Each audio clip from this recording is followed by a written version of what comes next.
यानंतर पुढची बातमी बघणार आहोत। मुख्यमंत्र्यांच्या हस्ते जगद्गुरू संत तुकाराम महाराज संतपीठाचं उद्घाटन झालेलं आहे। त्याचीच दृश्य आपण पाहतोय।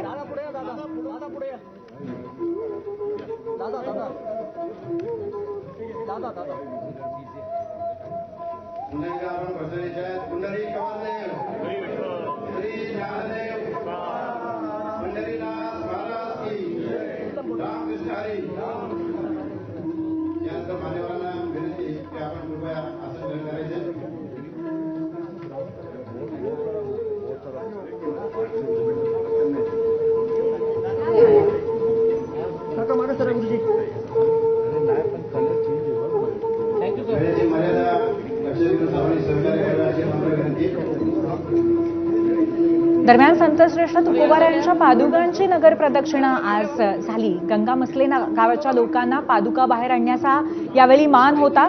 मसलेकर ग्रामस्थांच्या डोक्यावरनं पादुका नगर प्रदक्षिणेसाठी रवाना झाल्या। त्याची ही दृश्य आपण पाहतोय। नगर प्रदक्षिणा झाल्यानंतर पादुका पालखीत विराजमान